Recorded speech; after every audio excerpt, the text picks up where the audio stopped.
O que está diante de nós, as pessoas apresentam, na maioria das vezes, apenas a sua estrutura física, apenas o seu corpo. A grande maioria das pessoas que está diante de nós apresenta apenas o corpo.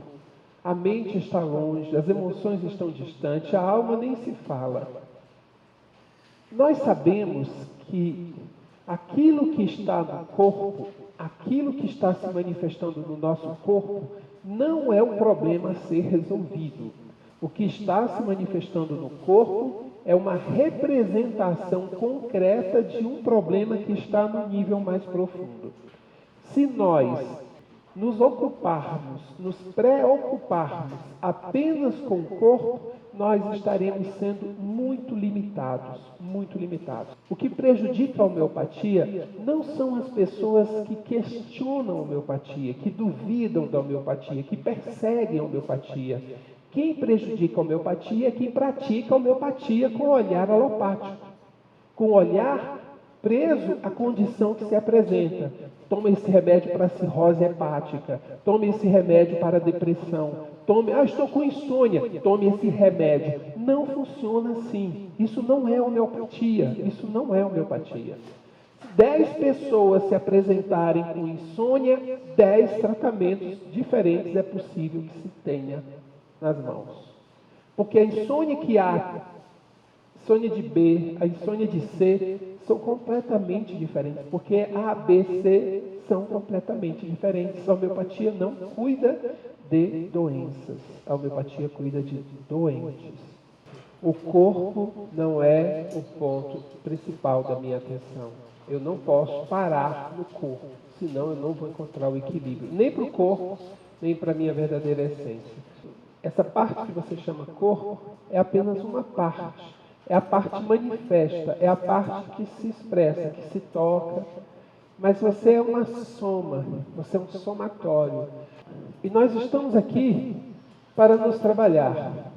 E essa camada externa, material, concreta, ela precisa ser superada. Ao mesmo tempo em que estamos nos talhando, estamos liberando aquilo que não nos pertence e estamos nos formatando. E esse é o grande convite. E enquanto terapeutas, enquanto cuidador do outro, essa é a sua tarefa primordial. Trabalhar para que o outro se trabalhe. Empenhar-se para que o outro se encontre. Não é você que está com a talhadeira na mão, nem com o martelo.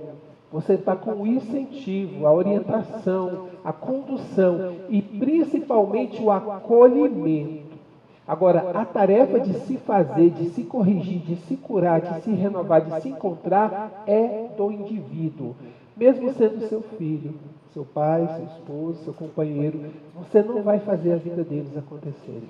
Por mais que você ame, você não vai fazer. Assuma isso cada vez mais conscientemente e perceba que o movimento vai fluir com mais intensidade. Que a reencarnação acontece todos os dias quando você acorda.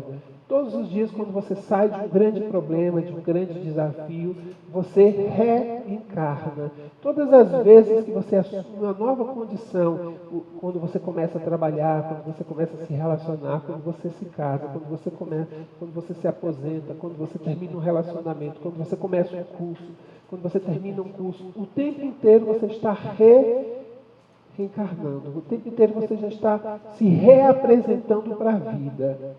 Essa forma, ainda disforme, ela precisa de uma estruturação. E quem oferece estrutura molecular, atômica, é o reino mineral. Nós temos medicamentos que vêm desses reinos, mineral, vegetal, animal e luminal também. Mas aprendam a separar algumas características. Quando vocês forem trabalhar, por exemplo, com o medicamento do reino vegetal, do mineral, do animal. Por exemplo, o que eu tiro do reino mineral? Agregação, estruturação, fundamentação e coesão. É como se a existência comece, que é uma coisa dispersa. Eu falo luz, eu falo centelha, porque eu não tenho um nome melhor. Mas é algo que está disperso, e aquilo precisa estruturar-se. Aí ele passa pelo reino mineral e absorve do reino mineral elementos para a sua coesão. Quanto tempo isso demora? Não há registros, nenhum registro em nenhum lugar, e é um tempo variável. Essa centelha que se movimenta, ela já traz em si um certo despertar, que varia de criatura para criatura.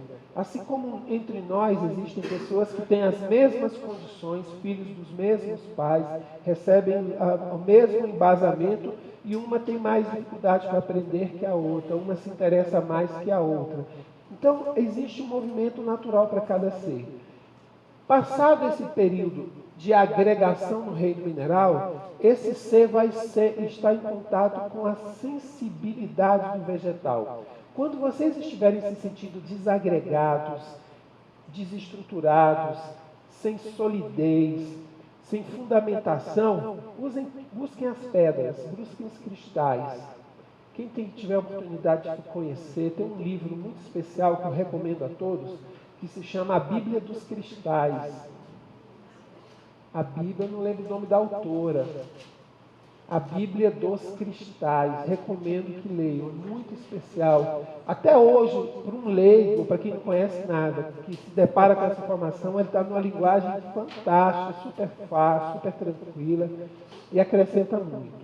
Então, quando você estiver nesse sentimento, sem chão, sem fundamento, disperso, solto, tenha contato com os cristais, absorva esse movimento que eles trazem. Quando você estiver sentindo-se insensível, ou quando você não estiver conseguindo perceber o que está acontecendo ao seu redor com mais intensidade, tenha contato com os vegetais. De todos os reinos, a natureza está aí para nos atender. No reino animal, essa centelha foi trabalhar o seu instinto, aquilo que o mantém na existência. Se não fosse a presença dos instintos, nós não conseguiríamos estar aqui, porque nós somos muito etéreos, porque a nossa essência sabe que nós não somos da matéria, nós estamos na matéria. E se não fosse esse instinto de manutenção da vida, e quando isso se quebra, vem o suicídio. Mas todos nós, ou a maioria absoluta de nós, seres humanos, pode estar estropiado, pode estar quebrado, mas a gente quer ficar vivendo, a gente quer existir. Isso vem do elemento instintivo que nos prende aqui, que nos faz estar aqui, embora a minha consciência diga, meu reino não é desse mundo, eu estou aqui só de passagem.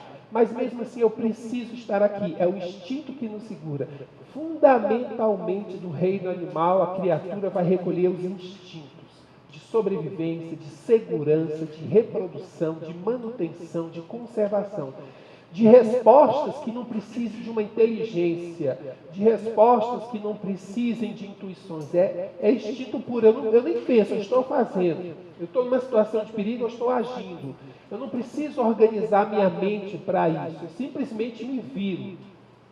Até que eu vou chegar no reino hominal. Nesse reino hominal, eu vou despertar a minha inteligência, a minha racionalidade. O homem por si mesmo ainda, na sua condição mais intensa, ele é muito racional, ele é muito lógico, ele é muito analítico, ele é muito prático, ele é muito sequencial, ele determina as coisas. Tudo tem que estar devidamente esclarecido. Isso veio daqui, isso funciona assim e esse é o resultado. Fora disso, tem problema. Então, ele tem toda essa organização. A racionalidade vai se apresentar no reino hominal. E o próximo reino, o angelical, vai se mostrar a intuição. Só que nós, embora estejamos presentes no reino hominal, nós flutuamos por tudo isso aqui. Tem horas que eu tenho muitas intuições. Eu não sei por que eu estou fazendo aquilo, eu não sei por que falar aquilo, eu não sei por que tomar aquela decisão. Não há uma lógica, não há um planejamento, não há uma regra. De repente eu vou e faço aquilo. E geralmente quando eu não atendo às minhas intuições, eu tenho um problema. Quem de vocês dá ouvido à sua intuição? Quem de vocês percebe que tem intuição? Quanto mais perto vocês estiverem do reino angelical, mais vocês terão intuição. O que eu preciso para estar perto do reino angelical? Como eu posso fazer para explorar isso? É uma pergunta que a gente vai refletir um pouco. Enquanto seres manifestos na matéria, esse reino angelical, essa intuição, ela atua muito no espiritual, depois no mental, depois no emocional e por último no físico. O que quer dizer isso? Quer dizer que quando você está recolhido em um espaço de que ultrapassa as necessidades da matéria, o que é estar no reino angelical? É estar afastado das necessidades e das lutas, das batalhas do reino existente enquanto ser humano. Você tem seu tempo para oração? Você tem seu tempo para meditação? Você tem seu tempo para recolhimento? Você tem seu tempo para não se ocupar ou se preocupar com as questões do seu concreto, do seu dia a dia? Você constrói esse tempo? O mineral é atração, agrega, organiza, dá fundamentação. O vegetal é a sensação. O animal é o instinto, o homem é a razão e o anjo é a divindade. Isso eu acabei de falar com vocês. Existem as doenças, existem os processos patológicos que acontecem na condição concreta. Se eu pisar no prego enferrujado, a tendência é que eu fique com tétano. É natural.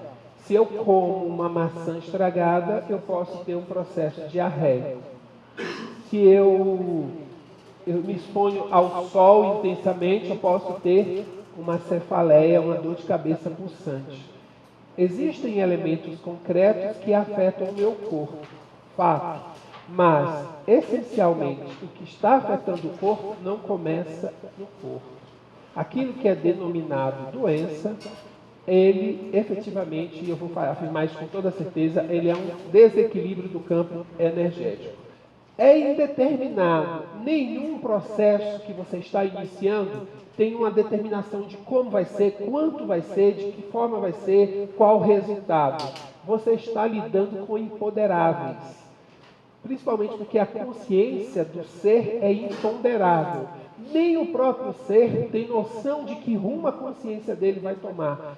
Como eu estarei olhando para a vida amanhã? Quantas vezes você muda em posicionamentos, em ideias, em valores que você possui? Quantas vezes você consegue perceber mudanças naquilo que você define como certo, como definido, como é isso mesmo que eu acredito, é isso? Quantas vezes você muda? Ou ninguém muda? Então, como eu posso determinar algo? Como eu posso dizer, você vai ficar curado daqui a 3 meses? Você vai ficar 6 meses tomando esse medicamento. Você tem 8 meses de vida. Como fazer isso? Como entrar nessa instância? Por favor, reflitam. E se alguém conseguir elementos que me expliquem o contrário, eu estou aberto à mudança. Mas eu não acredito dessa possibilidade. Então, nós estamos lidando com o indeterminado. Nós estamos lidando com a subjetividade. Por mais que eu tenha informações teóricas, aquele caso é único. A interconexão. Aquele ser pode estar sendo afetado por uma questão do pai dele, do avô dele, do primo dele. Ele pode estar sendo afetado por outras pessoas, pela esposa, pela enteada, pelo cunhado. Existem elementos, tudo está em... Eu preciso ter essa noção. Quando eu estou conversando com o paciente, eu preciso saber dele, do seu contexto, da sua família, dos seus parentes, dos seus olhares, da sua história, vida acadêmica, profissional, dos lugares que ele frequenta, por que ele frequenta. Isso tudo tem que vir à tona, porque tudo isso está conectado. Eu preciso enxergar essa interconexão. O processo patológico não é local. Por mais que você veja a espinha, o cravo, o furúnculo, por mais que você esteja percebendo a unha encravada, existe uma não localidade do princípio que fundamenta aquele processo patológico. O que é local é uma das manifestações do processo, mas não é o processo. Se você se limitar a cuidar daquilo, você vai limitar o olhar da homeopatia. Quando eu peço arnica em 30 CH, qual é a dinamização desse medicamento que eu afirmo? 30 CH. Qual é a potência desse medicamento? Não sei. Então, quando a farmácia qual é a potência? 30 CH? Não, a dinamização é 30 CH. A dinamização é 30 CH. Qual é a potência? É o resultado que aquele medicamento vai produzir naquela criatura. Às vezes, uma dinamização 6, ela tem muito mais intensidade do que uma dinamização 500, 1000. Dá para entender esse raciocínio? É imponderável o que você sente. Quantos quilos de medo você está? Quantos metros de ansiedade você sente? O processo patológico, ele é algo que envolve toda a estrutura existencial. E aqui eu coloquei mente, corpo, emoção, espírito, mas eu preciso acrescentar produtividade, relacionamentos, tudo aquilo. A sua doença pode se dar só nos seus relacionamentos. A sua doença pode se dar só no aspecto material. Você só vive no cheque vermelho. Você só vive em débito. Você não consegue botar a sua vida financeira em ordem. Isso é um processo patológico que foi direcionado para esse campo existencial, porque é ali que está concentrada a sua atenção. Porque você precisa ser incomodado aonde se chama, onde você tem a atenção voltada. Porque senão não teria necessidade de um processo.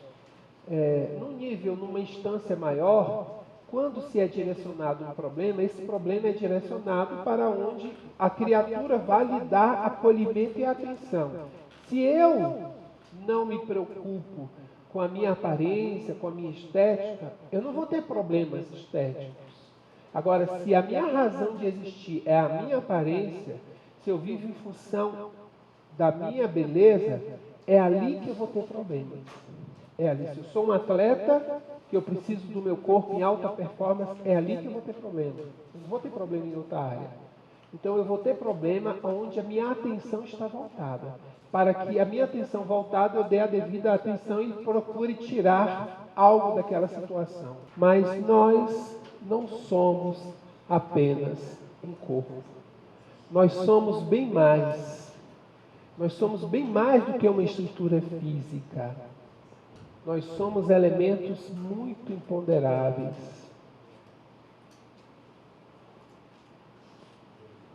Nós vamos agora, a partir de agora, estar refletindo um pouco sobre essas partes constituintes que a maioria das pessoas não vê, não percebe, não sente. Mas enquanto não forem consideradas e tratadas, a saúde não vai se apresentar. Já se tiram fotos desses campos. Já há uma percepção concreta dessa existência, aura, corpo etérico, chakras, meridianos. Isso tudo já é muito palpável. Isso está bem distante ainda do acesso ao chamado vulgo, ao comum. Mas isso já é acessível a muitas pessoas. Então, nós temos o sistema de corpos, o físico é o que é mais conhecido, nós vamos fazer reflexões até o mental. O corpo físico, ele é muito, vocês viram hoje de manhã, que ele é muito esmiuçado, ele é muito detalhado, ele é muito conhecido. Tá? E ele vai sumindo, ele vai se ampliando. Começa com substâncias que constituem os átomos se combinam, formam as moléculas formam as células formam os tecidos, e os tecidos formam os órgãos, como o coração. Então, isso é muito conhecido por todos. Qualquer criança no Jardim 3 já tem referência a isso. O meu corpo, onde é a orelha, como é essa coisa toda. Tá? O corpo físico ele é bem estudado. O problema eu vou repetir isso toda hora como um mantra. O problema é quando você se concentra no corpo e você acha que o corpo é que rege toda a sua existência. Nós temos o princípio que antecede o corpo, que nós vamos chamar de corpo etérico. Etérico por causa do éter. O que constitui o etérico é o éter, que é chamado de quinta essência. Quinta essência. O éter, ele é retirado do ambiente, ele é retirado, ele vem do espaço, ele é retirado da natureza. E é isso que forma o corpo etérico.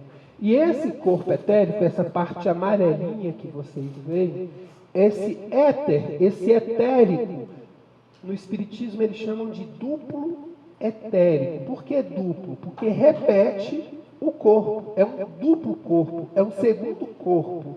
Por isso se chama duplo etérico. Duplo porque é uma dobra e etérico porque é formado de éter. Cada mínima célula possui esse éter que a envolve.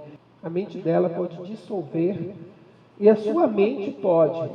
Você pode se concentrar tanto no seu fígado que você pode dissolver etericamente o seu fígado, e se seu fígado etérico for dissolvido, o físico vai para o espaço também. Se o físico for eliminado, o etérico continua. Se o etérico for eliminado, o físico também é eliminado.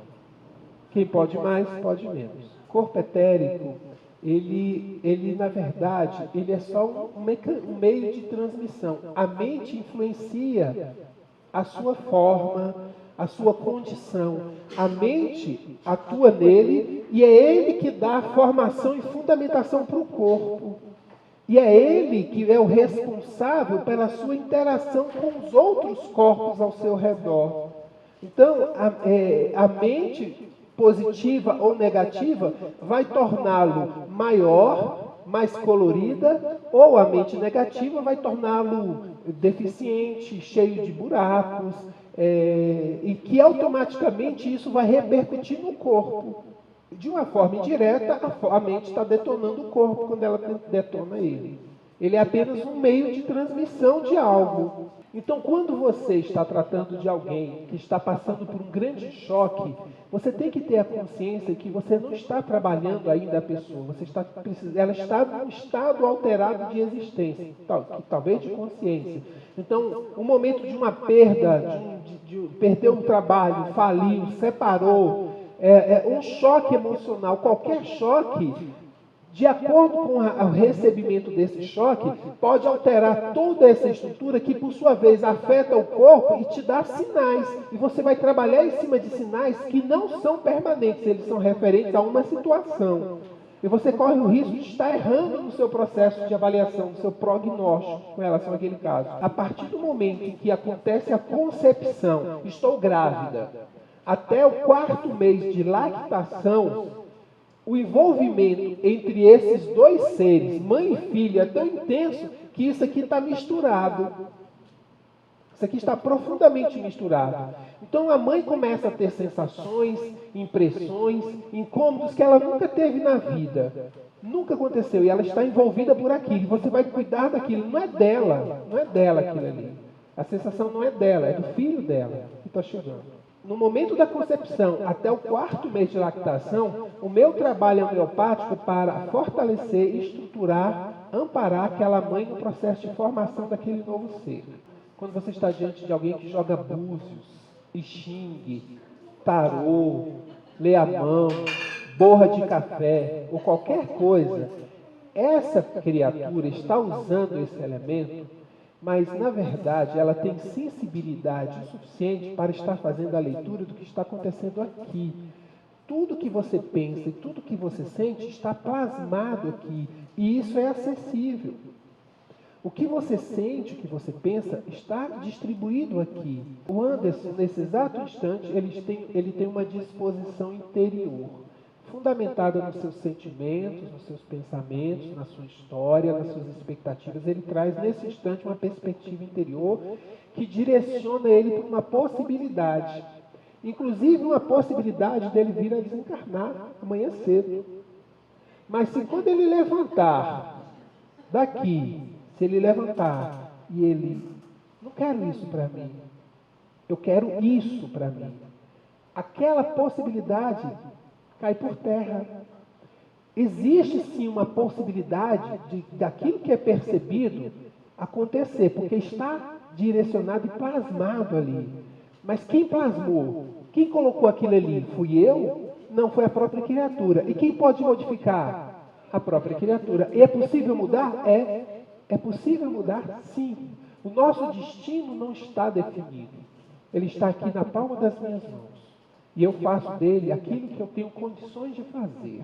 Essa estrutura etérica, ela não é ela que causa doença, não é ela que causa o processo patológico. Ela apenas está respondendo, ela é um instrumento. Ela registra e ela recebe o comando. E ela dá uma ordem e ela atende essa ordem. Não há inteligência no corpo etérico. Não há inteligência, tá certo? Ela é um mensageiro. Esse corpo etérico tem funções. Ele transmite as ordens de um nível espiritual para um nível físico. Esse campo etérico, ao nosso redor, ele protege-nos de elementos mais densos que poderiam estar nos afetando. Que essa estrutura física, só reforçando, ela está envolvida e ela faz parte de um conjunto maior. E quanto mais informações eu tiver sobre esses outros elementos, e aqui eu não tenho que alterar minhas crenças, a minha fé, mudar os meus conceitos, mas eu tenho que estar olhando para essa possibilidade. A homeopatia, ela vem trabalhar na energia etérica, energia vital, para recompor aquela anomalia. A anomalia é recomposta, é recorrigida. Mas o que causou essa anomalia, a homeopatia não alcança. Nada alcança. É a consciência. É o que causou. Por isso que o processo terapêutico, ele não é só ouvir alguém e passar um remédio para alguém. É um processo muito interessante de... que termo eu poderia usar? É um diálogo, é uma reflexão, é um envolvimento que vai levar a criatura diante de você, terapeuta, a fazer uma reconstrução dos seus valores, da sua vida, para que aquele processo não seja retomado. Porque se a fonte mantém-se, o resultado se renova. Você limpou, mas vai sujar de novo. Você limpou, vai sujar de novo.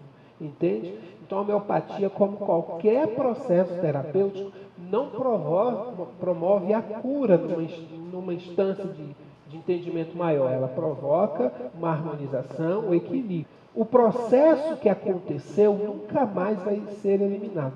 Toda palavra que você pronuncia, toda atitude que você tem, todo agir que você faz e constrói é para sempre. É muito importante que a gente perceba que o elemento em si, o acontecido em si, ele nunca vai ser dissolvido, ele nunca deixa de ser. Aquele tapa que você deu, aquela infidelidade que você cometeu, aquele roubo que você cometeu, aquela agressão que você fez, aquela palavra dura que você disse, ela não volta atrás, aquilo vai existir. O que tem que ser trabalhado não é ela, é quem a recebeu. É o olhar de quem a recebeu e fazer com que quem a recebeu a solte. Porque ela está esticando por dias, meses, anos, a fio, ela está esticando. Tenta imaginar você esticando um elástico. Um elástico. Você tem que ter muita força. Porque o dia que você não tiver força, o que, que vai acontecer? Você volta direto para lá de novo, para o acontecimento, para o fato. E aí, o que, que acontece? Você está preso. Você está num movimento que você não tem noção do que está acontecendo, da realidade, você não consegue lidar. E quando você toma homeopatia, aquele pensamento, aquela energia, ela cria um padrão que alimenta essa obnubilação. Aí o que acontece? Quando você toma homeopatia, aquilo se dissolve. Aí você, sem aquela pressão, e devidamente orientado por alguém, conversando com alguém, você pode entrar num processo de reflexão sobre o acontecimento. Não é eliminando a energia de algo que eu me livro daquele algo. Dá para entender isso? A homeopatia não está eliminando o problema, ela está tirando a condição patológica que envolve a criatura naquele momento, e ela, sem aquele envolvimento patológico, ela tem condições de aprofundar-se em si mesma e avaliar o quanto ela ainda está presa ao seu passado, o quanto ela ainda está retida naquele acontecimento. E a partir daí ela avaliar se vale a pena ou não. Peraí, vale a pena continuar nisso? Qual o resultado de continuar nisso?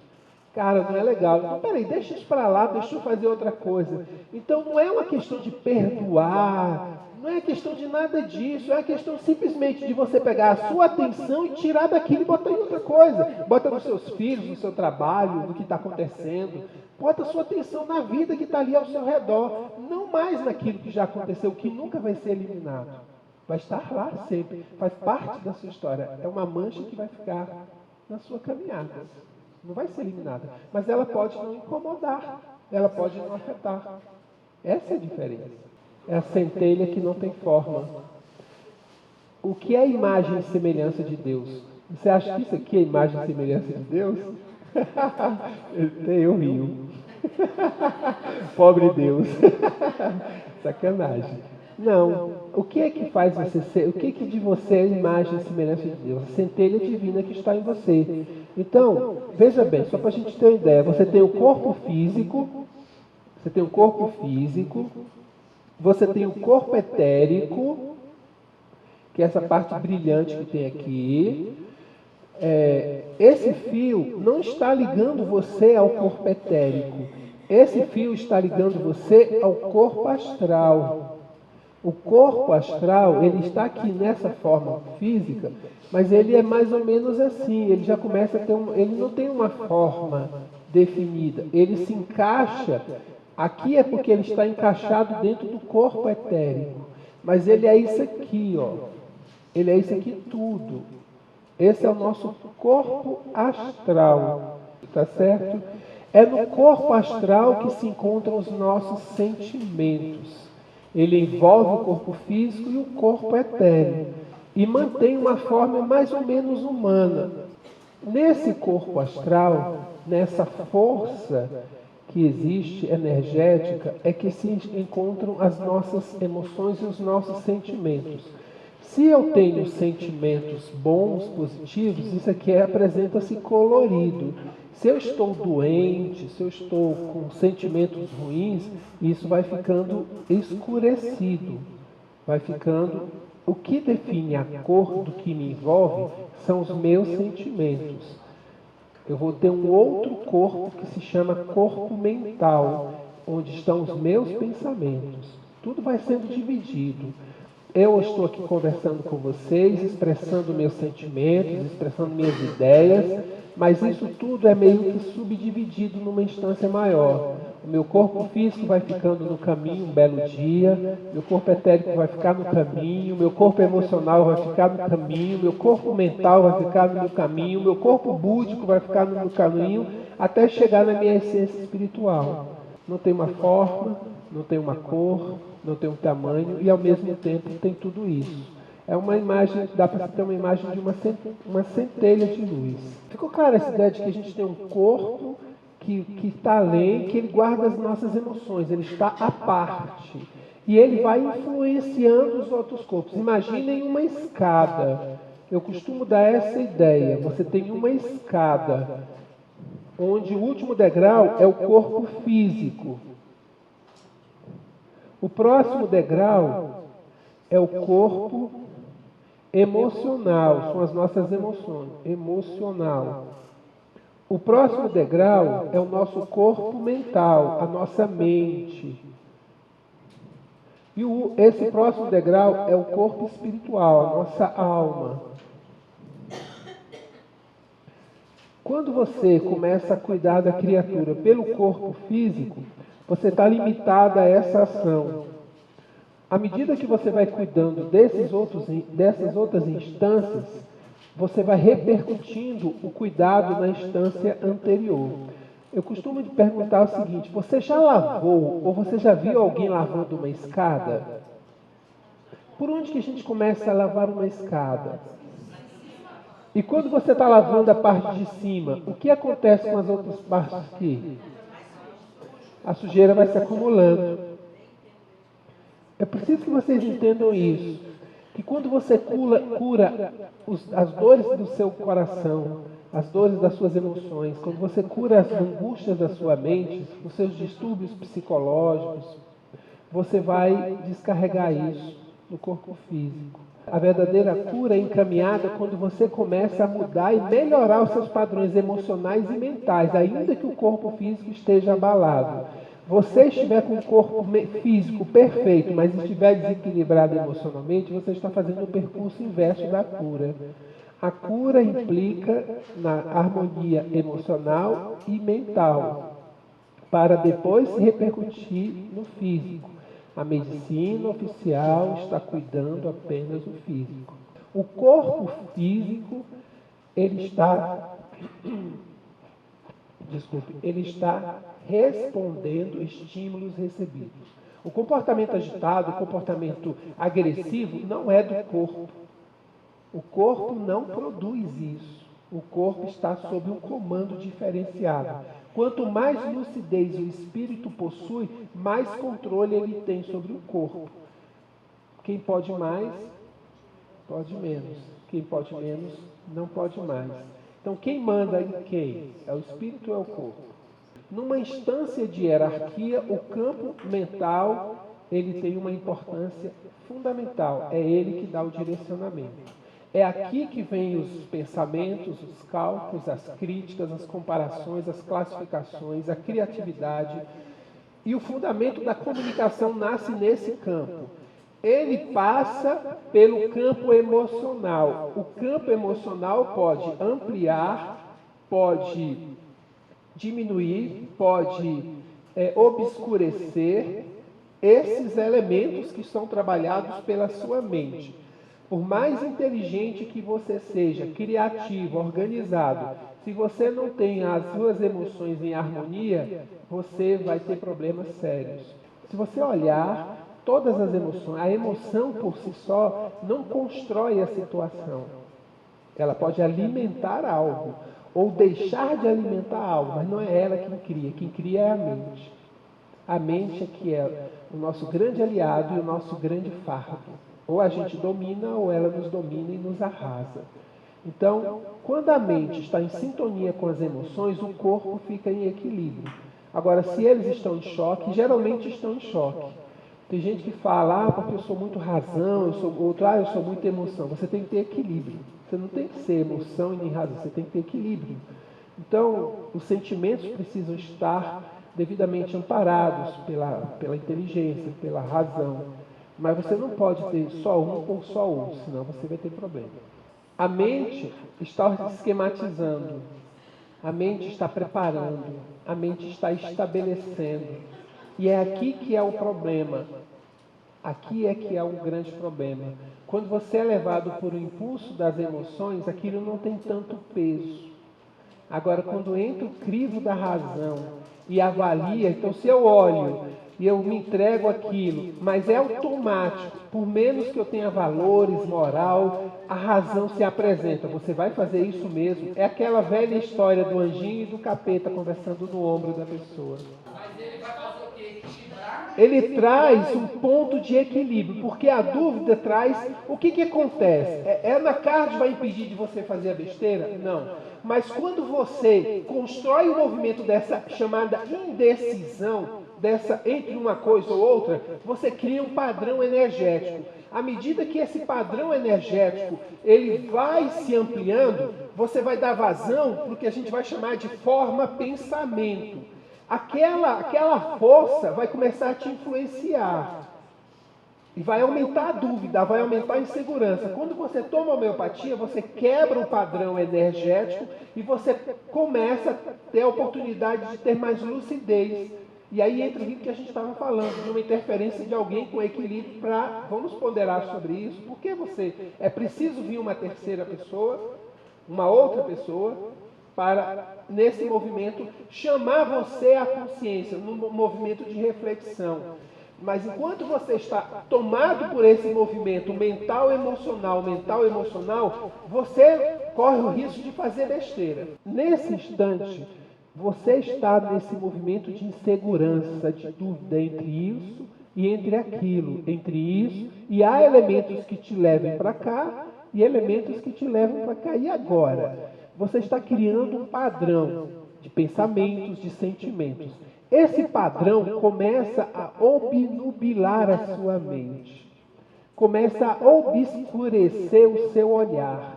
Aí vai aumentando a confusão, vai aumentando a confusão. Quando você toma homeopatia, o padrão dessa percepção, ele se dilui. Aí você tem mais clareza para ver.